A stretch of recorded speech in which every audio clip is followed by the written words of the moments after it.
승리를 선택하라 라는 제목으로 같이 말씀의 은혜를 나누기를 원합니다.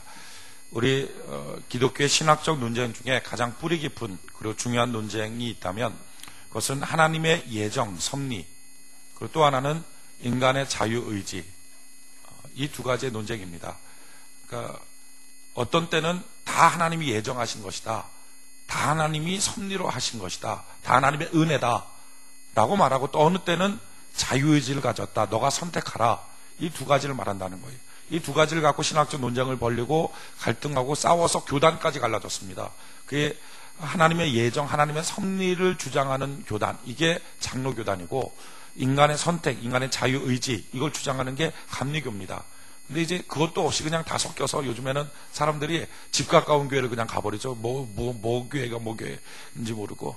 침례교회의 핵심은 뭐냐면은 이거 두 개 다 성경의 하나라는 거예요. 그리고 침례교회 주장은 교회의 주장이 있습니다. 교회는 믿는 자의 교회요, 하나님은 교회를 통하여 일하여 주신다, 이걸 주장하는 것. 그래서 성경 그대로를 믿고 성경 그대로로 살자, 이것을 주장하는 것이 침례교회입니다. 그런데 이 두 가지를 과연 어떻게 우리가 성경 안에서 받아들일까? 아마 사람들이 만들어낸 얘기 같습니다. 근데 참 의미가 있고 또 맞는 것 같기도 해요. 그래서 좀 중요한 얘기인데, 천국에 들어갈 때 천국 문이 있다 그럽니다. 이렇게 천국 문을 우리가 딱 이제 들어갔는데, 천국 문에 들어갈 때 그 위에 이렇게 쓰여 있다 그래요. 하나님이 세상을 이처럼 사랑하사 독생자를 주셨으니 이는 저를 믿는 자마다 멸망치 않고 영생을 얻는다. 영접하는 자 곧 그 이름을 믿는 자들에게는 하나님의 자녀가 되는 권세를 주셨다. 딱 그게 쓰여 있다는 거예요. 아멘, 맞아요 주님, 내가 주를 믿어서 내가 주님을 영접해서 이제 천국에 들어가게 됐군요, 주여 감사합니다 하고 천국문을 딱 열고 들어간다는 거예요. 근데 그렇게 열고 들어가서 뒤를 이렇게 힐끔 쳐다보면 그 뒤에 또 글이 하나 써 있다는 거예요. 모든 것이 하나님의 은혜다, 이렇게 글이 써 있다는 거예요. 참 이게 어떻게 보면 중요한 어떤 핵심이에요. 하나님의 섭리 그리고 인간의 자유의지, 이것은 떨어지는 게 아니라 동전의 앞뒷면과 같습니다. 왜냐하면 성경의 시제가 참 중요한데, 성경에서 모든 예정과 모든 섭리를 말할 때는 다 과거형으로 되어 있습니다. 그리고 믿음과 인간의 자유의지를 말할 때는 다 미래형으로 되어 있습니다. 이게 무슨 말이냐? 신학적으로 옳은 태도가 뭐냐면은, 앞으로 우리 인생을 놓고 봤을 때 주님 내가 믿습니다, 믿어서 주님을 온전히 선택하고 내가 믿음으로 전진하고 한 걸음 한 걸음 주를 믿고 따라갑니다, 이렇게 돼야 되고, 그렇게 따라가서 1년을 살고 뒤돌아봤을 때, 야, 이 모든 것이 하나님의 은혜였습니다, 이 하나님의 이군요. 내가 근데 그것을 선택할 수 있었던 것, 내가 그때 그 길을 걸어갈 수 있었던 것이 내가 잘나서가 아니라 하나님의 도와주심이었군요, 만세전에 선택하여 주신 거였군요 하면서 감사가 나오는 것, 이게 성경에서 말하는 바른 시제에 따른 신앙입니다. 그런데 잘못된 신앙은 이걸 반대로 합니다. 그래서 앞으로를 놓고서는 다 하나님이 예정하실 것 아니야? 하나님 다 결정하신 것 아니야? 인생은 뭐 어차피 다 결정된 거, 뭐 그냥 뭐 날마다 그냥 살면 되지 뭐, 그럼 알아서 결정될 거 아니야? 그리고 뒤를 돌아보서는 조그마한 거 하나 이루어놓고, 아 내가 했다고, 그때 내가 기가 막힌 결정했다고 교만하고 잘난 척하고, 이게 잘못된 신앙입니다. 바른 신앙은 뭡니까? 우리 미래를 향해서는 주님, 내가 오늘도 주의 말씀 붙들고 주님 선택하고, 오늘도 예배를 선택하고, 오늘도 기도를 선택하고, 오늘도 선행을 선택하고, 오늘도 복된 말을 선택하고, 하나님 내가 전진하여 걸어갑니다, 주여 나를 도와주시옵소서. 그리고 뒤돌아봤을 때 주님, 그때 그 일이 내 힘으로 된 게 아니라 주의 도우심이었군요, 하나님의 은혜였군요. 이것이 옳은 신앙이라는 거예요. 오늘 그래서 말씀의 내용이 승리를 선택하라, 이게 뭐죠? 올 한 해를 살아갈 때 우리가 승리를 선택하고 살아가는 은혜가 있기를 원합니다. 그리고 올해 말에 뒤돌아봤을 때, 야, 이 모든 것이 주님의 은혜입니다. 그래서 하나님께 더 절정의 감사를 할 수 있는 귀한 축복이 있기를 바랍니다. 성경은 우리에게 분명하게 선택을 요청하고 있습니다. 성경이 이와 같이 말합니다. 신명기 11장 26절로 28절에 보면, 내가 오늘날 복과 저주를 너희 앞에 두나니. 여러분, 우리 인생 사는 것 날마다 똑같은 날이 아닙니다. 지금 내 앞에 복과 저주라고 하는 두 양갈래 길이 있다는 거예요. 내가 지금 복의 길을 선택할 수도 있고 저주의 길을 선택할 수도 있다는 것입니다.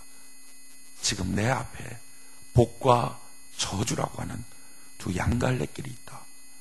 내가 오늘날 복과 저주를 너희 앞에 두나니 너희가 만일 내가 오늘날 너희에게 명하는 너희 하나님 여호와의 명령을 들으면 복이 될 것이요, 너희가 만일 내가 오늘날 너희에게 명하는 도에서 돌이켜 떠나 너희 하나님 여호와의 명령을 듣지 아니하고 본래 알지 못하던 다른 신을 쫓으면 저주를 받으리라. 여러분, 우리 인생은 그냥 운명적으로 복의 길을 가고 운명적으로 저주의 길을 가고 그게 아니라는 겁니다. 어떤 사람은 운이 좋아서 잘 되고 어떤 사람은 운이 나빠서 안 되고 그게 인생이 아니라는 거예요. 하나님 분명히 말합니다. 지금 너희 앞에 복과 저주의 양갈래길을 놓아놨다. 그 길을 너가 선택할 수 있다. 저는 우리 교회 모든 성도들이 복을 선택하는 은혜가 있기를 바랍니다.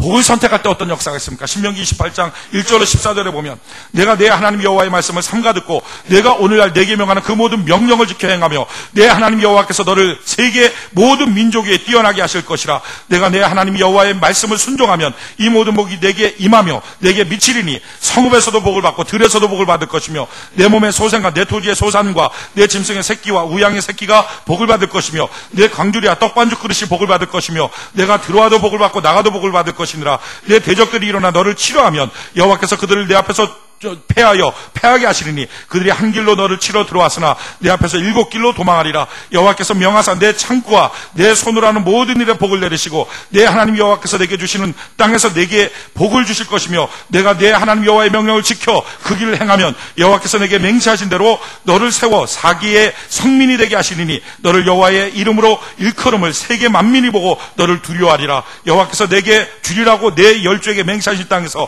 내게 복을 주시며 내 몸의 소생과 육축의 새끼와 토지의 소산으로 많게 하시며 여호와께서 너를 위하여 하늘의 아름다운 보고를 열어사 내 땅에 때를 따라 비를 내리시고 내 손으로 하는 모든 일에 복을 주시리니 내가 많은 민족에게 꾸어줄지라도 너는 꾸지 아니할 것이요 여호와께서 너로 머리가 되고 꼬리가 되지 않게 하시며 위에만 있고 아래에 있지 않게 하시리니 오직 나는 내가 오늘날 내게 명하는 내 하나님 여호와의 명령을 듣고 지켜 행하며 내가 오늘날 내게 명하는 그 말씀을 떠나 좌로나로 하나 치우치지 아니하고 다른 신을 따라 섬기지 아니하면 이와 같으리라. 아멘. 저는 이 모든 복이 여러분들에게 임하길 바랍니다. 왜 설교 시간에 이렇게 긴 것을 읽었느냐? 이유는 한 가지예요. 그냥 이 말씀이 선포될 때 주여 말대로 되게 하여 주시옵소서. 이 말이 씨가 되게 하여 주시옵소서. 지금 여러분들에게 뿌려지고 있는 거예요. 저는 여러분들의 복을 선택하여 이 모든 복, 성읍에서도 복을 받고 들에서도 복을 받고 나가도 복을 받고 들어가도 복을 받고 할렐루야. 여러분들의 소생과 여러분들의 모든 하는 일에 하나님의 복이 임하기를 원합니다. 근데 만약에 우리가 저주의 길을 선택한다면 동일하다는 거예요. 신명기 28장 15절로 19절에 내가 만일 내 하나님의 여호와의 말씀을 순종하지 아니하여 내가 오늘 내게 명하는 그 모든 명령과 규례를 지켜 행하지 아니하면 이 모든 저주가 내게 임하고 내게 미칠 것이니 내가 성읍에서도 저주를 받고 들에서도 저주를 받을 것이요 또 내가 내 광주리와 떡반죽 그릇이 저주를 받을 것이요 내 몸의 소생과 토지의 소산과 내 우양의 새끼가 저주를 받을 것이요 내가 들어와도 저주를 받고 나가도 저주를 받으리라. 이 뒤에도 허다하게 많습니다. 밤에도 놀래고 낮에도 놀래고 지나가는 모든 질병 다 걸리고 별별 얘기 다 있어. 가정은 성을 만들었으면 성이 무너지고 사업을 했으면 사업이 깨지고 결혼했으면 결혼하기 전날 아내가 도망가고 자식을 낳으면 자식이 거지가 되고 별별 얘기가 다 있어요. 왜 안 읽느냐? 이것이 절대로 여러분들에게 임하지 않기를 원합니다. 할렐루야. 지금 우리 앞에 하나님 분명히 말해요. 그냥 눈 뜨면 사는 거지. 그냥 또다시 월요일이니까 직장 가면서 사는 거지. 그냥 주일이면 사는 거지. 그게 아니라 지금 너희 앞에 복과 저주라고 하는 양갈래길을 놔두고 그리고 복의 길을 가면 그 복의 길에 마침내 하나님은 복을 허락하여 주시게 될 것이고 저주의 길을 가면 마침내 저주의 삶을 살게 될 것이라는 거예요. 신명기 30장 11절로 14절에 또한 이와 같은 말씀을 주십니다. 우리가 주의 말씀을 듣고 복의 길을 선택할 때 우리가 항상 핑계대는 게 뭡니까? 어떻게 하나님의 말씀을 알겠습니까? 어떻게 하나님의 말씀을 우리가 따라갈 수 있습니까? 말씀도 어렵고요. 설사 안다 할지라도 우린 따라갈 힘이 없습니다. 항상 우리가 그런 핑계를 하나님께 댑니다. 그래서 하나님이 분명히 이렇게 말씀하시는 거예요.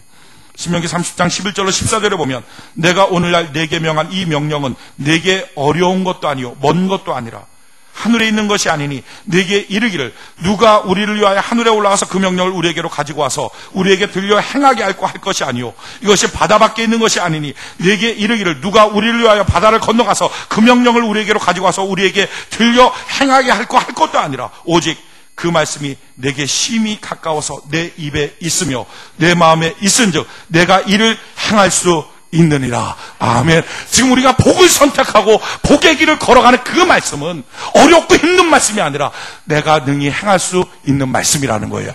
할렐루야. 그래서 주님이 이렇게 말씀합니다. 신명기 30장 15절로 20절에 보면 보라 내가 오늘날 생명과 복 사망과 화를 내 앞에 두었나니 곧 내가 오늘날 너를 명하여 내 하나님 여호와를 사랑하고 그 모든 길에서 행하여 그 명령과 규례와 법도를 지키라는 것이라. 그리하여 내가 생존하며 번성할 것이요 또 내 하나님 여호와께서 내가 가서 얻을 땅에서 내게 복을 주실 것임이라. 그러나 내가 만일 마음을 돌이켜 듣지 아니하고 유혹을 받아서 다른 신들에게 절하고 그를 섬기면 내가 오늘날 너희에게 선언하노니 너희가 반드시 망할 것이라. 너희가 요단을 건너가서 얻을 땅에서 너희의 날이 장구치 못할 것이니라. 내가 오늘날 천지를 불러서 너희에게 증거를 삼노라.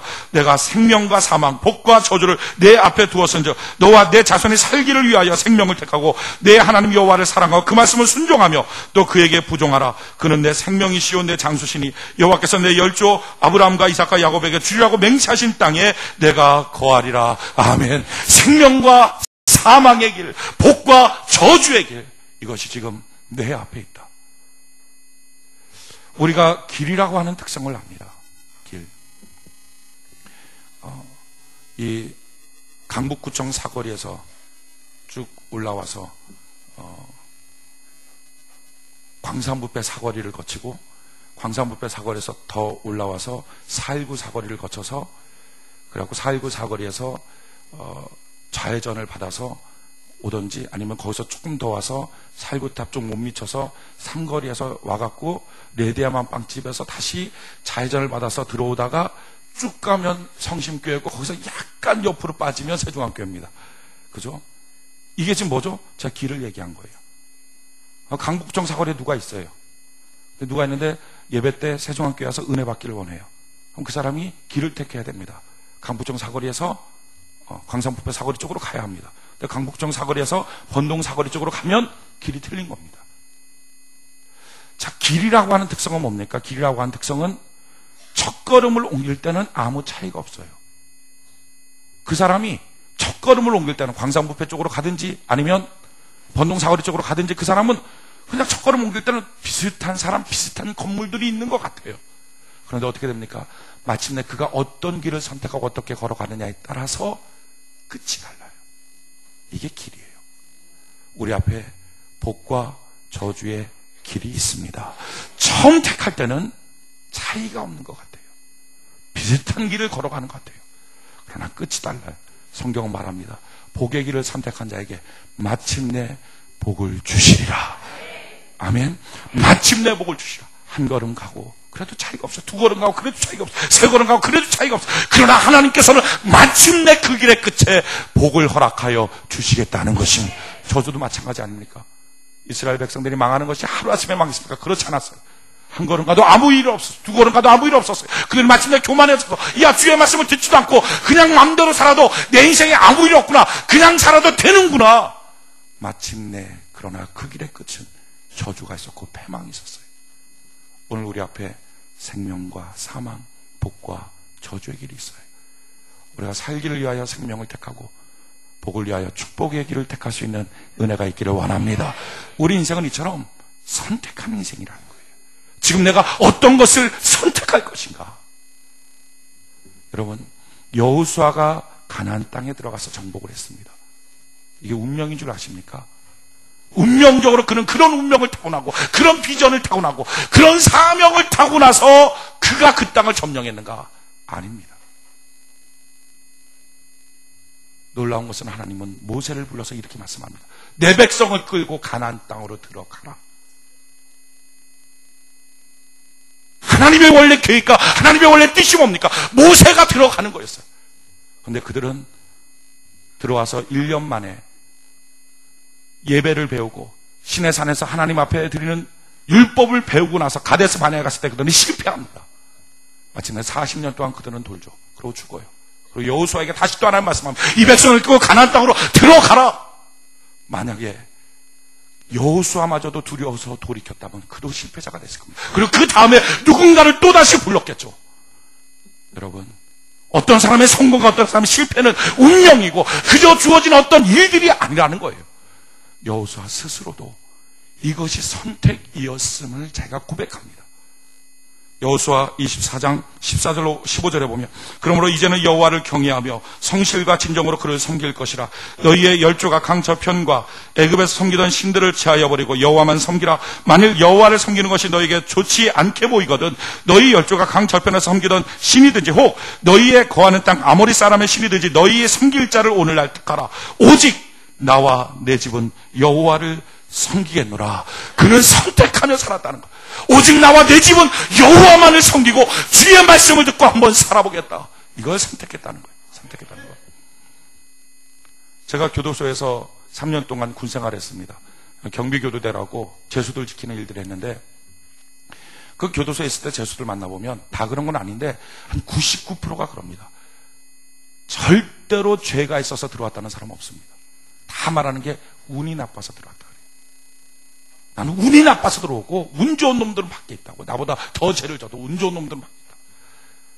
오늘날에도 사람들이 자기의 운을 타령하면 난 어쩔 수 없는 운명이야. 난 어쩔 수 없는 처지야. 운을 타령하면 인생의 감옥에 갇히게 됩니다. 그러니까 자기에게 주어진 틀 이상을 벗어나지 못하는 거야. 내 신앙의 틀은 이거야. 내 가정의 틀은 이거야. 내 신체의 틀은 이거야. 내 삶의 틀은 이거야. 나는 요 정도 먹고 살 수밖에 없어. 인생의 감옥에 갇히도록 하는 거예요. 이스라엘이 가나안 땅에 정복하는 것 좀 전에 말씀드렸던 것처럼 한 번에 주어진 명령이 아닙니다. 모세를 이끌고 나왔을 때 하나님은 1년 동안 그들에게 예배 훈련을 시키고 난 다음에 가나안 땅으로 갑니다. 가나안 땅 바로 밑에는 가데스바네아까지 가서 그들은 12명의 청탁군을 파송합니다. 그 청탁군을 파송해서 들어왔을 때 그들이 우리가 아는 것처럼 민수기 13장 14장에 뭐라고 말합니까? 야, 저들은 장작 크고 우리는 그들에게 비하여 메뚜기 같은 존재다. 이 땅에 절대 들어갈 수 없다. 하나님이 이렇게 말씀하시죠. 너가 선택한 그대로, 너가 메뚜기를 선택했으니 선택한 그대로 40년 동안 광야에서 돌려서 너를 메뚜기처럼 방황하다 죽게 할 것이다. 그럼 너의 자녀들을 통해서 다시 선택의 기회를 주리라. 여러분, 그들이 그냥 운명적으로 안 됐고 운명적으로 됐고, 어떤 사람은 운이 좋아서 잘 살고 나는 운이 나빠서 못 살고. 아니요, 어떤 사람이 못 사는 인생을 삽니까? 힘든 인생을 삽니까? 자기 삶이 계속적인 실패를 살아가고 있습니까?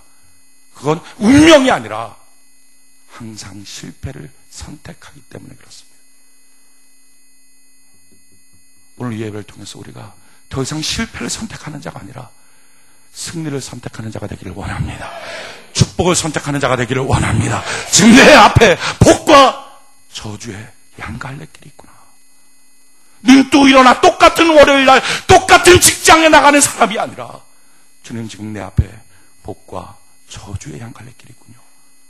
오늘 이 시간 이 예배를 통해서 내가 복을 선택할 수 있도록 주님 도와주시옵소서. 우리는 선택할 자원이 있는 사람이에요. 믿습니까?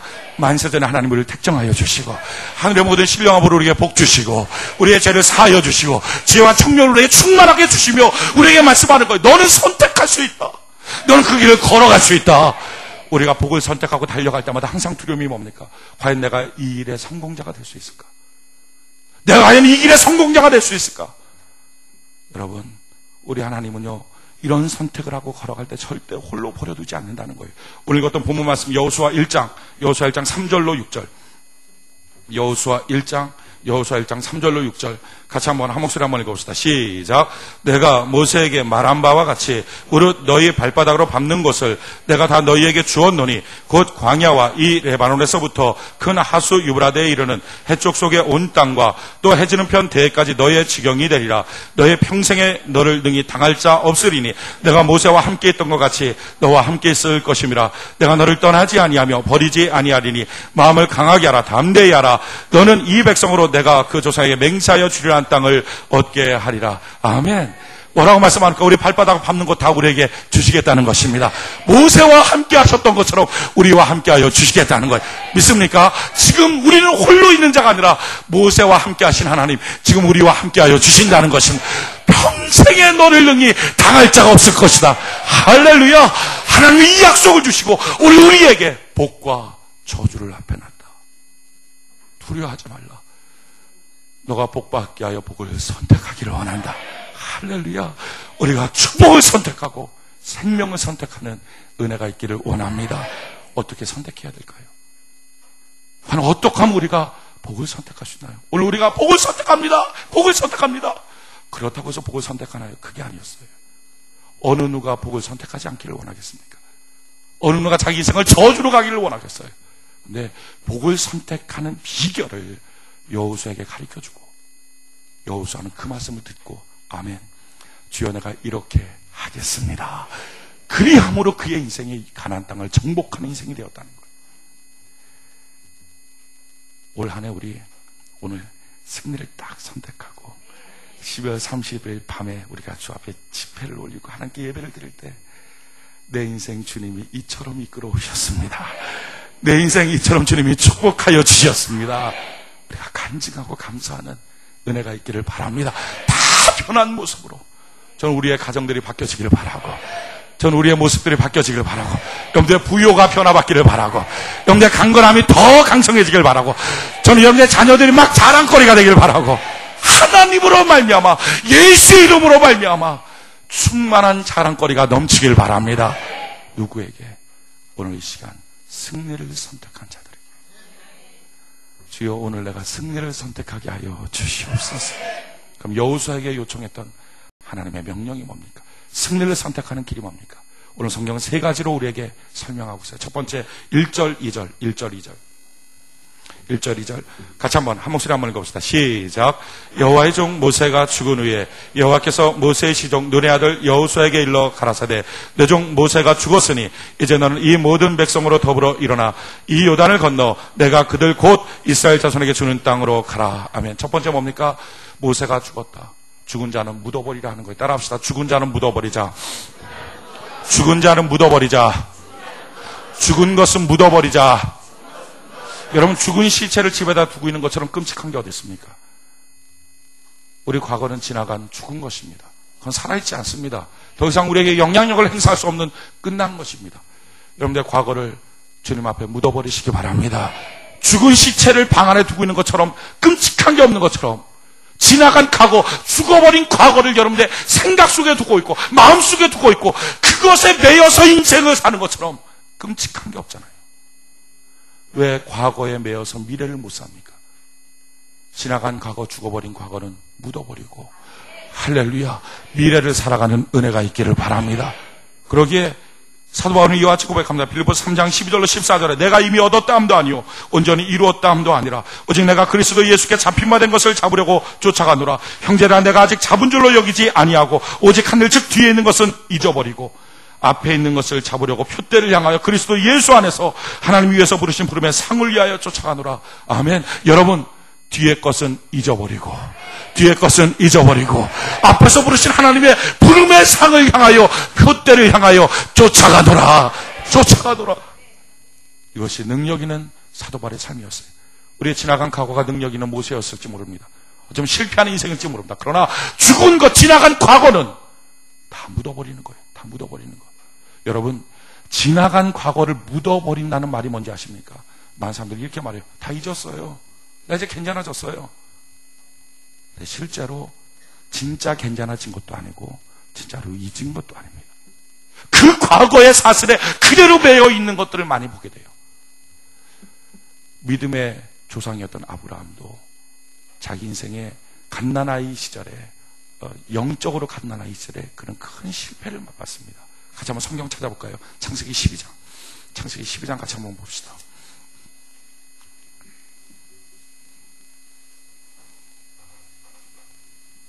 창세기 12장 1절로 4절.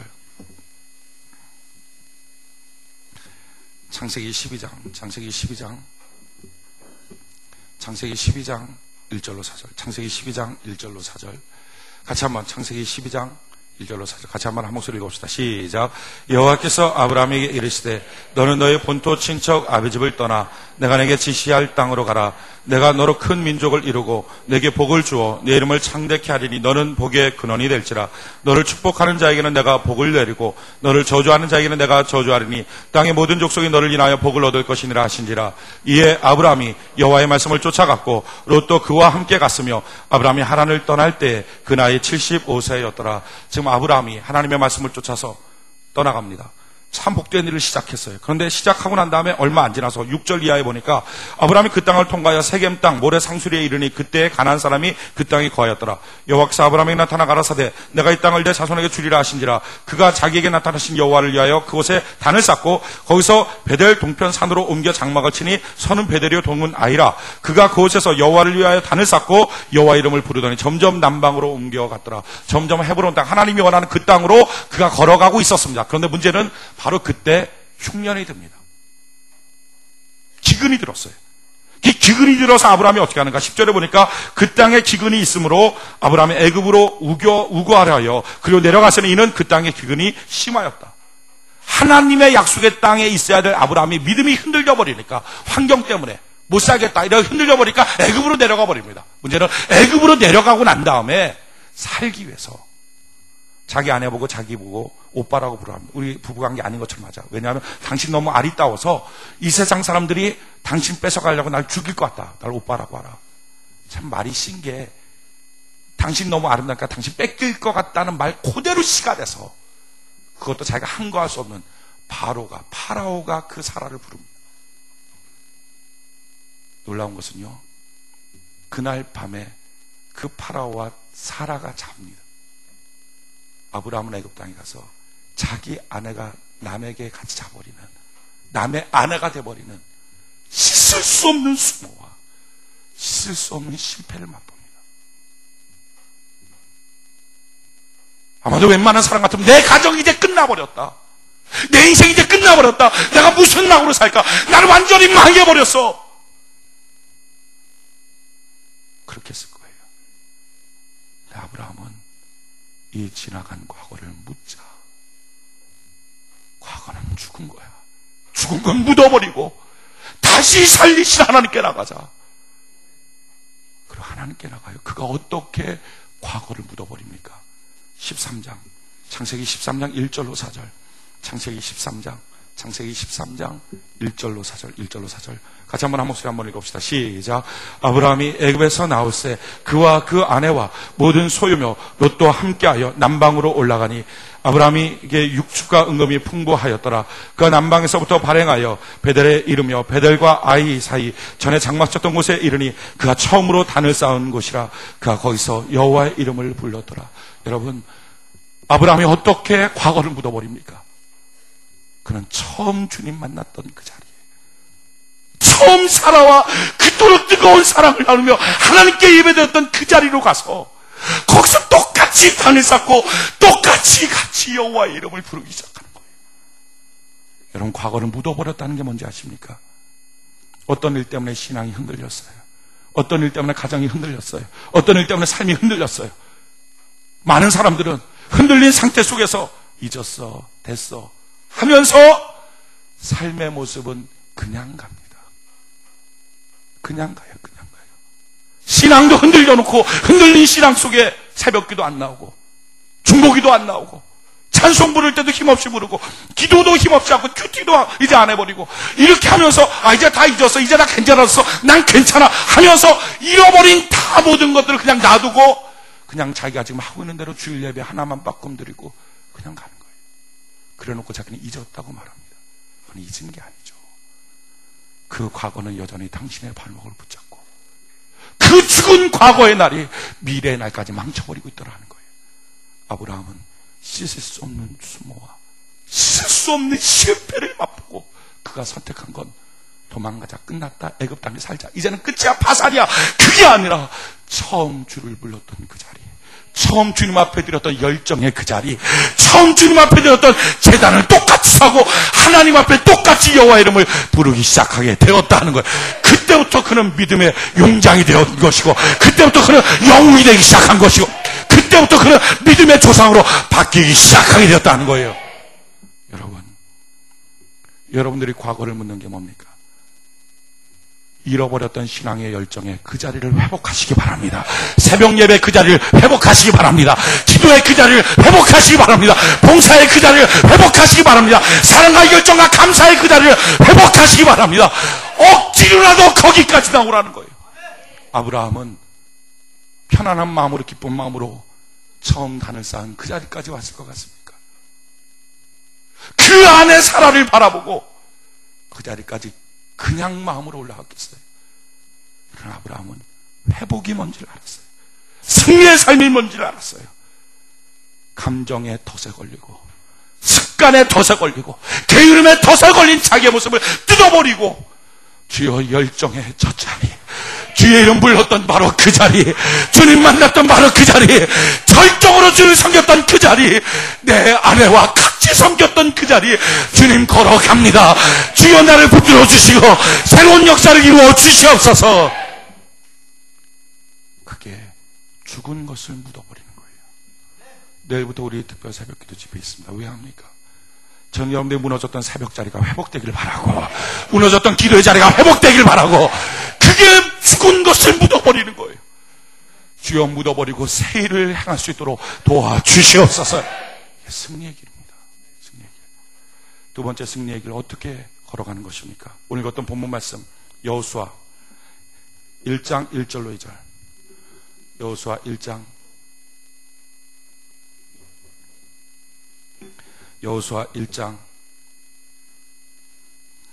1장 1절로 2절. 여호수아 1장 1절로 2절. 같이 한 목소리 한번 읽읍시다. 여호수아 1장 1절로 2절. 여호수아 1장 1절로 2절. 한 목소리 시작. 여호와의 종 모세가 죽은 후에 여호와께서 모세의 시종 눈의 아들 여호수아에게 일러 가라사대 내 종 모세가 죽었으니 이제 너는 이 모든 백성으로 더불어 일어나 이 요단을 건너 내가 그들 곧 이스라엘 자손에게 주는 땅으로 가라. 모세가 죽었어요. 그 다음에 일어나라고 말씀하십니다. 네, 일어나는데 어떻게 일어나라고요? 이 백성으로 더불어 일어나라. 혼자 일어나지 말고 더불어 일어나라. 우리에게 이 더불어 같이 할 수 있는 영이 임하기를 원합니다. 어울림의 영이 있기를 바랍니다. 함께하는 영이 있기를 바랍니다. 성경은 이와 같이 말합니다. 전도서 4장 9절로 12절에 두 사람이 한 사람보다 나으면 저희가 수고함으로 좋은 상을 얻을 것입니다. 혹시 저희가 넘어지면 하나가 그 동물을 붙들어 일으키려니와 홀로 있어 넘어지면 붙들어 일으킬 자가 없는 자에게는 화가 있으리라. 두 사람이 함께 놓으면 따뜻하거니와 한 사람이면 어찌 따뜻하랴. 한 사람이면 패하겠거니와 두 사람이면 능히 당하나니 삼겹줄은 쉽게 끊어지지 아니하니라. 아멘. 여러분 혼자서가 아니라 더불어 일어나십시오. 더불어 살아나십시오. 같이 살아나십시오. 이 말씀 그대로 해서 승리를 얻었던 사람이 바로 바디메오입니다. 소경 바디메오. 주님 지나갈 때 불러서 마침내 자기의 소경의 운명 눈을 뜨고 주님을 쫓아갑니다. 성경에 보면 수많은 구박을 받는데도 불구하고 끝까지 주님이 보실 때까지 불렀어요. 이유가 뭐냐? 두 사람이 부른 거예요. 성경에 소경 둘이 불렀다 그랬어요. 거지 둘이. 한 명이 막 불러요. 구박받아요. 옆에 있는 사람이 또 불러줘요. 그거에 힘입어서 자기가 또 불러요. 구박받으면 또 옆에 있는 사람이 불러주고 또 옆에 있는 사람이 불러주고. 삼겹줄은 끊어지지 않는 것입니다. 끊어지지 않는 것. 더불어 있는 것. 여러분 교회의 영광이 언제 있었습니까? 사도행전 2장 43절로 47절에 사람마다 두려워하는데 사도들로 인하여 기사와 표적이 많이 나타나니 이는 사람이 다 함께 있어 모든 물건을 서로 통용하고 또 재산과 소유를 팔아 각 사람의 필요를 따라 나눠주고 날마다 마음을 같이하여 성전에 모이기를 힘쓰고 집에서 떡을 떼며 기쁨과 순전한 마음으로 음식을 먹고 하나님을 찬미하며 또 온 백성의 칭송을 받으니 주께서 구원받는 사람을 날마다 더하게 하시리라. 어떻게 초대교회의 영광이 있습니까? 믿는 사람이 다 함께 있어 날마다 마음을 같이하여 하나가 될 때, 어울림이 될 때, 더불어가 될 때 하나님의 교회의 위대한 하나님의 영광을 허락하여 주시더라 하는 거예요. 가정의 축복은 언제 임합니까? 잠언 17장 1절에 마른 떡 한 조각만 갖고도 화목한 것이 육선이 집에 가득하고 다투는 것보다 나으니라. 육선, 고기와 생선이 집에 가득하고 다투는 것보다 낫다. 여러분 절대로 남편과 돈 문제로 싸우지 마십시오. 부모와 자녀 간에 돈 때문에 다투지 마십시오. 돈 많고 다투는 것은 복이 없다는 거예요. 차라리 그 돈 없어도 마른 떡 한 조각 갖다 놓고 서로 띄어 먹어도 화목하고 어울림이 될 때부터 하나님은 새로운 승리의 역사를 맛보게 하여 주시게 될 것입니다. 돈으로 가정의 행복이 지켜집니까? 하나님이 함께 하시면 근심이 없는 부여를 허락하여 주실 줄 믿습니다. 그러기에 일어나는데 그냥 일어나는 게 아니에요. 과거를 중고 묻어버리고 새로운 열정을 갖고 하나님, 내가 지난 시절에 있었던 최고의 열정의 그 자리로 다시 가서 하나님을 부를 때 내가 하나님, 나 혼자 하는 것이 아니라 어울려서 같이 가기를 원합니다. 더불어 승리의 삶을 살기를 원합니다. 우리가 먼저 어울릴 때, 더불어 할 때 누구랑 해야 됩니까? 우리 하나님 아버지와 더불어 일어나시길 바랍니다. 오늘 이 시간 예배를 마치고 나갈 때 혼자 나가지 마시고요, 주님 손잡고 나가시기 바랍니다. 어떻게 주님과 더불어 살 수 있습니까? 다윗이 고백하잖아요.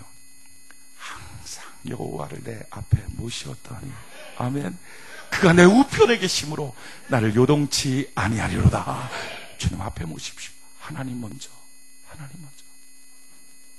직장 가기 전에 새벽부터 나와서 하나님 앞에 기도하는 것, 하나님 먼저. 다른 일, 바쁜 일을 하기 전에 주일날 온전히 지키며 하나님 먼저.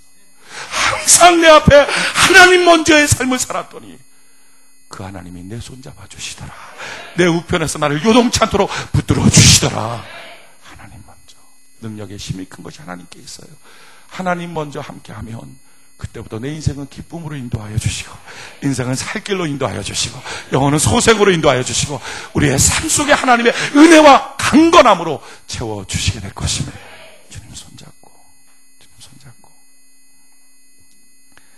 우리 기독교계, 한국 기독교계 영적인 영웅인데, 이성복 목사님이라는 영웅이 계신데, 그 목사님 참 기독교계에 새로운 놀라운 성령의 바람을 일으켰던 목사님입니다.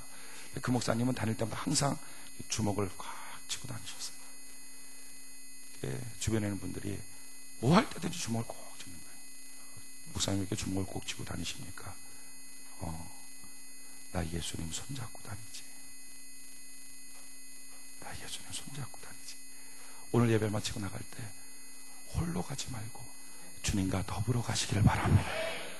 네, 모든 것 앞에 주님 먼저, 내 감정 앞에 주님 먼저, 내 시간 앞에, 내 물질 앞에 하나님 먼저, 하나님 먼저로 살겠습니다.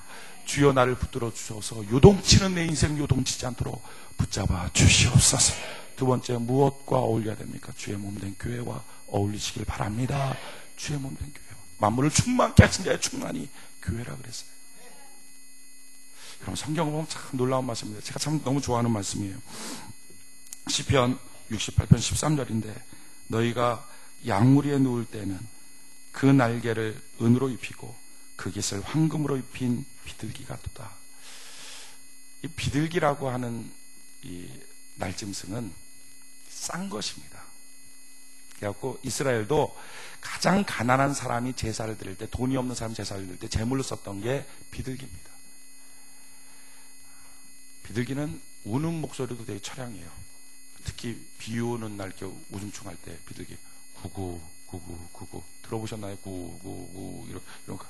우는 목소리도 구구 구구 이렇게 처량하고 참 싸고 잡기도 쉬워요. 비둘기는요, 참을 까딱 잘못하면 비둘기 막 차에 쳐요. 요즘에 또 비둘기들이 하도 뭘 잘 먹어갖고 이젠 비둘기도 아니고 잘 날지도 못하고 닭돌기가 돼갖고 툭툭해갖고, 또 어떤 사람들은 그거 잡아갖고 닭꼬치 파는 데다 이렇게 해갖고 판다 그래요. 지난 주간에 혹시 닭꼬치 먹으신 분들 갑자기 속이 울렁울렁거리면서 들은 풍설에 따르면 그렇게 닭꼬치가 아니라 동네 비둘기 붙잡아갖고 이렇게 했다고.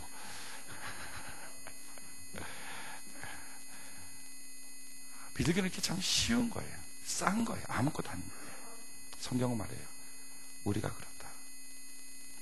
우리가 하는 말이 정말 구구하는 처량한 말이고, 우리가 싼 존재고 존귀하게 여겨주지도 않고 아무것도 아닌 존재처럼 우리가 산다는 거죠.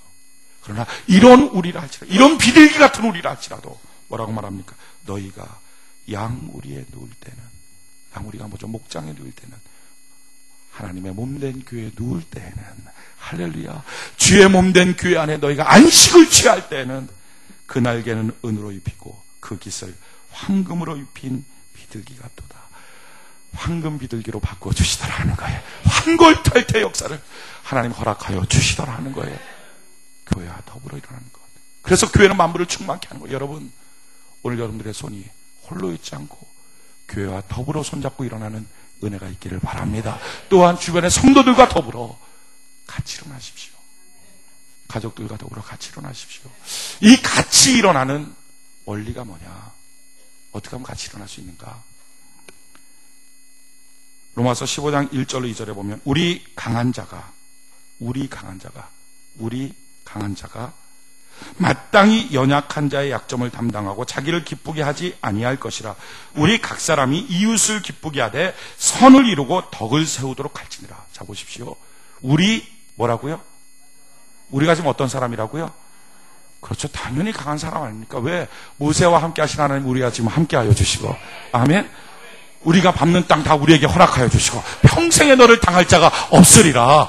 우리만큼 강한 자가 어디 있어요? 우리 강한 자예요. 우리 강한 자 어떻게 하라고요? 약한 자를 잘 그 약점을 담당해줘라. 여러분, 이게 뭐냐면은 사람이 결혼하는 사람도 기도 제목들 이러면 안 돼요. 기도 제목 때 한번 말할 때도 너 어떻게 결혼하려고 그러니? 내가 참 부족하거든요. 나의 부족함을 채워줄 수 있는 좋은 사람을 내게 주세요. 이런 사람은 결혼을 하기가 상당히 힘듭니다. 왜냐하면 내 부족함 채워줄 수 있는 그런 사람 별로 눈에 안 띄어요.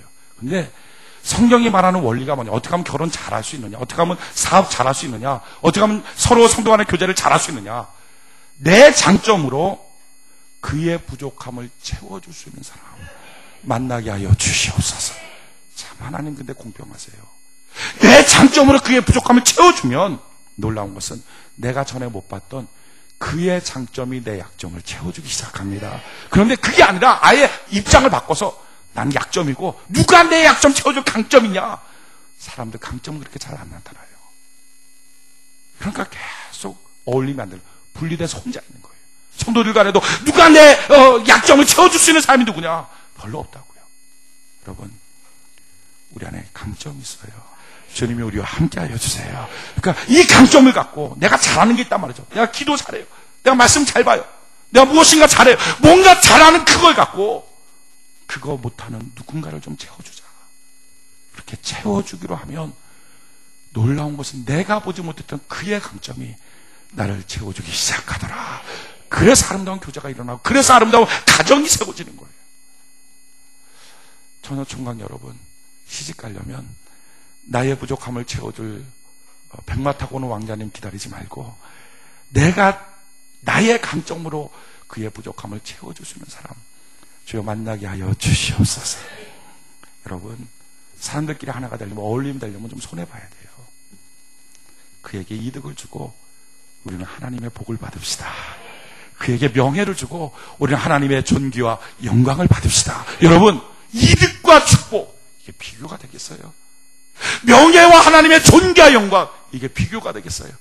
그러니까 그에게 이득을 주고 우리는 하나님의 축복을 받고 그에게 명예를 주고 우리는 하나님의 존귀와 영광을 받고 그러면 사람들끼리 교제가 이루어져요. 어울림이 돼요. 이렇게 어울려서 하나가 되어서 하나님께 나가라.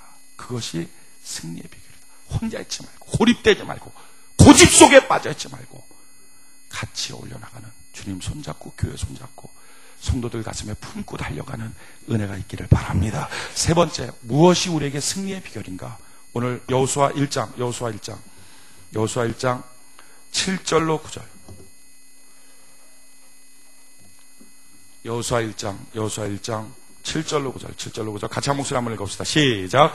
오직 너는 마음을 강하게 하고 극히 담대히 하여 나의 종 모세가 내게 명한 율법을 다 지켜 행하고 좌로나 우로나 치우치지 말라. 그리하면 어디로 가든지 형통하리니 이 율법책을 내 입에서 떠나지 말게 하며 주야로 그것을 묵상하여 그 가운데 기록된 대로 다 지켜 행하라. 그리하면 내 길이 평탄하게 될 것이라. 내가 형통하리라. 내가 내게 명한 것이 아니냐. 마음을 강하게 하고 담대히 하라. 두려워 말며 놀라지 말라. 내가 어디로 가든지 내 하나님 여호와가 너와 함께 하느니라 하시니라. 아멘. 세 번째 뭡니까? 말씀 붙잡고 일어서라는 것입니다. 말씀만큼 좋은 게 어디 있을까요? 말씀을 붙잡으면 좌로나 우로나 치우치지 않아요. 여러분, 이 좌로나 우로나 치우친다는 것, 이게 결국은 저주의 길이고요. 이게 불행의 길이에요. 이 좌로나 우로나 치우치는 것을 요한복음 1장에는 뭐라고 말하는? 그걸 어두움이라고 말합니다. 우리가 밝을 때 저 문을 향해서 나간다 그러면 직선으로 그냥 나가면 되잖아요. 쭉 가면 돼요. 그런데 깜깜해졌어요. 그럼 어떻게 합니까? 직선으로 못 가요. 그래갖고 벽을 붙잡고 더듬 가요. 이렇게 쭉 이렇게 돌아가는 거예요. 이게 뭐라고요? 좌로나로 치우쳐서 가는 거예요, 지금.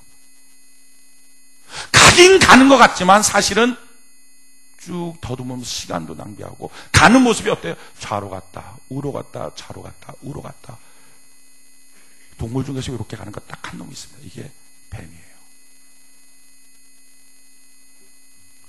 마귀 역사라는 게 뭐냐? 좌로 가고 우로 가고 좌로 가고 우로 가고, 가는 것처럼 보지만 사실은 그만큼의 시간 낭비예요.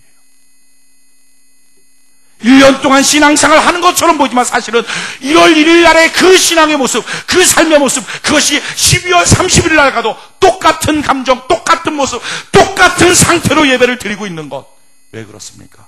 좌로나 우로나 치우치며 갔기 때문에 그래요. 그게 뱀이라고요, 뱀. 그게 사단의 역사라는 거예요. 좌로나 우로나 치우치지 않고 우리가 날마다 직진하며 갈 수 있는 비결이 무엇입니까? 그게 균형 잡히게 성장할 때 그렇습니다. 여러분, 성장이라고 하는 것은요, 하나만 해서는 성장이 안 돼요. 기도만 열심히 해서 성장된다. 아니요. 기도하고요, 또 전도도 해야 되고요, 말씀도 봐야 되고요, 또 지식도 쌓아야 되고요, 봉사도 해야 되고요. 이렇게 그때마다 필요한 것을 계속 공급해서 하는 것을 통해서 쭉쭉쭉쭉 자라나는 거예요. 좌로나 치우친 게 뭡니까? 난 맨날 기도만 해. 난 맨날 이것만 해. 이게 지금 좌로나 치우치는 거예요. 내게 주어진 것들을 하나씩 쌓으면서 나갈 때, 그때 자라는 거예요. 사람도 편식을 하면 자라나지 못해요. 우리 신앙도 그때 균형에 맞춰서 딱딱 필요한 것들이 공급돼야 자랄 수 있어요. 같이 한번 성경 찾아볼까요? 베드로후서 1장.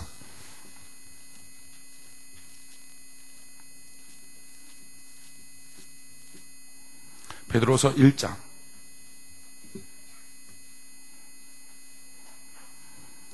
베드로후서 1장 3절로 4절, 7절까지. 베드로후서 1장 3절로 7절. 베드로후서 1장 3절로 7절. 같이 한번 한 목소리 한번 읽읍시다. 시작. 그의 신기한 능력으로 생명과 경건에 속한 모든 것을 우리에게 주셨으니 이는 자기의 영광과 덕으로서 우리를 부르신 자를 알므로 말미암음이라. 이로써 그 보배롭고 지극히 큰 약속을 우리에게 주사 이 약속으로 말미암아 너희로 정욕을 인하여 세상에서 썩어질 것을 피하여 신의 성품에 참여하는 자가 되게 하려 하셨으니 이러므로 너희가 더욱 힘써 너희 믿음의 덕의 지식을, 지식의 절제를, 절제의 인내를, 인내의 경건을, 경건의 형제 우애를, 형제 우애의 사랑을 공급하라. 자, 보십시오. 뭐라고 말합니까? 우리로 하여금 신의 성품에 계속 참여시키기 위해서 경건에 무엇을 이렇게 공급해야 된다는 거예요. 문제는 지금 내가 뭐가 공급돼야 되는지를 모른다는 거예요. 사람은 자기만큼 자기를 모르는 존재가 없어요. 지금 내 삶 속에 무엇이 공급되고 무엇이 채워져야 되느냐, 이걸 모른다는 거예요. 그런데 놀라운 것은 말씀은 지금 내게 필요한 것을 공급시켜 주시고, 할렐루야. 그래서 치우치면 안 돼요. 하나님의 말씀을 쭉 창세기서부터 요한계시록까지 통독하며 읽는 것, 주일 예배를 드리고 새벽 예배를 드리고 수요일날 예배를 드리고 금요일날 예배를 드리는 이유가 뭡니까? 그것이 그 말씀 그대로를 들음을 통해서 날마다 내게 필요한 것, 야, 이게 이번 주에 내게 필요한 말씀이구나, 이것이 오늘 내게 필요한 말씀이구나, 주여 내가 이 말씀으로 자라나기를 원합니다, 주여 나를 도와 주시옵소서. 자라나는 거예요. 그냥 주어진 게 아니라 그날 필요한 말씀이에요. 어떤 사람이 이런 얘기가 참 미련한 사람인데, 목사님 전에는 이렇게 말씀하시다가 왜 지금 이렇게 합니까? 전에는 전도가 제일 중요하다 그러다가 왜 지금은 기도해야 된다고 합니까? 참 진짜 미련한 인생인데, 말씀이 뭐죠? 길이요 진리요 생명, 길이에요. 여러분, 길 약도 가르쳐줄 때 그냥 쭉 가서 이렇게 가르쳐줍니까? 무조건 쭉 가서 그러면 어디 찾아요? 못 찾아요. 직진하다가 좌회전하다가 우회전하다가, 이게 약도잖아요. 약도. 계속 가서, 이거 약도가 아니에요. 이게 왜곳으로 빠지는 거예요. 어떤 사람 맨날 창세기, 어떤 사람 맨날 요한계시록, 어떤 사람 맨날 뭐 빌립보서, 자기가 좋아하는 성경 구절 몇 개만 붙잡고 난 이거 붙잡고 산다. 그러니 성장을 못해요. 하나님이 여호수아에게 말씀하신 게 뭡니까? 모세가 내게 이른 모든 율법을 다 지켜 행하라. 다 듣고 그 말씀으로 날마다 공급받고 날마다 성장할 때 좌로나 우로나 치우치지 않은 인생을 살아갈 수 있게 된다는 것입니다. 이것이 승리의 원리예요. 승리하는 원리가 뭡니까? 첫 번째 원리, 과거는 묻어버리십시오. 신앙의 최고의 열정이 그 자리로 다시 일어서기를 바랍니다. 과거를 물어보십시오. 그리고 더불어 일어나십시오. 주님 손잡고 교회 손잡고 성도들과 더불어 일어나십시오. 주의 말씀으로 날마다 자라나시길 바랍니다. 근데 이것이 이루어지는 딱 하나가 있어요. 이 전체가 딱 이루어지는, 그게 예배입니다. 그게 예배. 예배 온전히 드릴 때, 신령과 진정으로 예배를 드릴 때 과거를 다 묻어버리게 돼 있어요. 열정과 진실함으로 회개하며 하나님께 나오고 주여 내가 주를 향한 첫사랑으로 다시 일어섭니다. 성도들과 더불어 주님 손잡고 교회 손잡고 같이 일어나요. 예배를 드릴 때 주의 말씀 듣고 자라나요. 예배. 여호수아는요, 이 하나님의 말씀을 붙잡고, 야, 이게 승리의 비결이구나. 그럼 이 승리의 비결, 이 세 가지가 합쳐지는 게 뭐냐? 그렇구나, 주여, 예배군요. 예배 붙잡고 살겠습니다. 그래서 그가 가나안 땅에 들어가자마자 여리고성 앞에서 3일 동안 할례받고 하나님께 제사를 드립니다. 남들은 뭐 미친 짓이지만 그는 알았어요. 예배로 선택하여 가는 길이 승리의 길이요, 이것이 축복의 길이라는 걸 그가 알았다는 거예요. 그는 마침내 전쟁의 최절정이 있을 때, 베델에 올라갔을 때 24시간 전 국민을 모아놓고 한꺼번에 하나님께 제사를 드립니다. 예배로 승리했던 사람. 그리고 성경을 한번 보십시오. 아브라함과 롯, 승리했던 아브라함과 실패했던 롯의 차이가 뭡니까? 아브라함은 가는 곳마다 제단을 쌓지만 롯은 제단 쌓은 적이 없어요. 예배 드린 적이 없어요. 야곱은 가는 곳마다 제단을 쌓지만 에서는 어디서도 제단을 쌓았다는 말이 없어요. 사울과 다윗, 사울은 가는 곳마다 어디든지 제사 쌓은 적이 없어요. 그러나 다윗은 가는 곳마다 하루에 7번씩 하나님께 제사를 드립니다. 성경 분명히 우리에게 이렇게 말해요. 너희 앞에 생명과 사망, 복과 저주의 길을 놨고, 이것이 너희에게 먼 것이 아니요 너희에게 힘든 것이 아니라 너희가 능히 할 수 있다. 너희 앞에 예배가 놓여있다. 너희가 무엇을 하기를 원하느냐? 주여, 살기 위하여 신령과 진정의 예배를 선택하기를 원합니다. 주여 도와주시옵소서. 내일부터 드려지는 일주일 동안 특별 새벽기도 집회, 원하는 건 한 가지예요. 주여, 우리가 예배의 회복이 있게 하여 주시옵소서. 예배의 회복이 있게 하여 주시옵소서. 각 성도의 모든 심정마다 무너진 예배의 자리가 다시 회복될 수 있도록 도와주시옵소서. 예배 한 번 드렸다고 신세가 바뀝니까? 그럴 수도 있지만 그렇지 않을 수 있죠.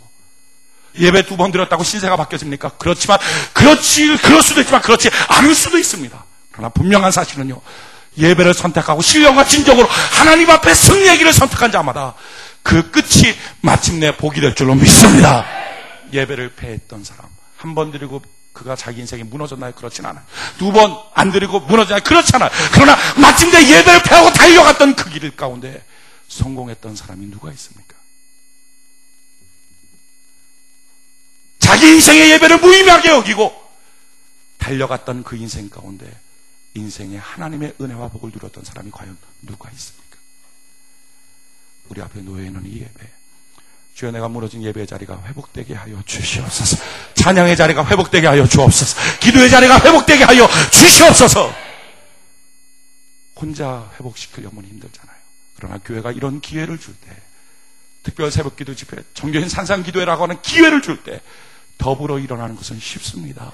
더불어 일어나서 승리하고, 더불어 일어나서 예배를 회복하고, 그 사랑의 첫 자리에 가서 과거를 다 묻어버리고 말씀으로 자라나는 은혜가 있기를 바랍니다. 우리 주께 두 손 높이 들고, 우리의 낯빛을 주를 향하여 들고,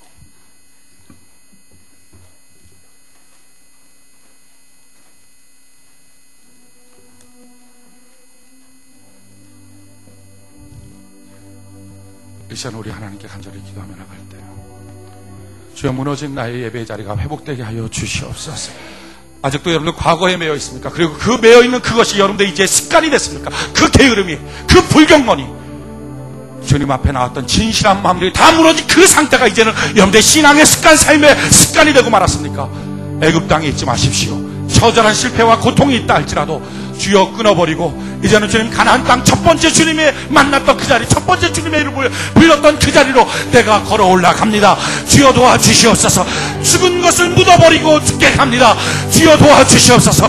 과거 때문에 미래를 망치는 자가 아니라 미래로 말미암아 과거를 영화롭게 만드는 자가 되게 하여 주시옵소서. 성령님 더불어 일어납니다. 주님 내가 주께 손을 들었사오니 내 손 주여 잡아주시옵소서. 주의 몸 내 교회 더불어 일어납니다. 주여 나를 만물을 정박하신 충만으로 채워주시옵소서. 예배로 자라나게 하시고 말씀으로 자라나게 하옵소서. 이번 특별 새벽기도 집회를 통하여 나의 영혼이 살 수 있도록 도와주시옵소서. 우리 주여 세 번으로 주 앞에 기도합시다. 주여 주여 주여 살아계신 나의 아버지 하나님, 주여 감사합니다. 무너진 나의 삶의 자리, 나의 신앙의 자리가 주님 안에 다시 회복될 수 있도록 주여 도와주옵소서.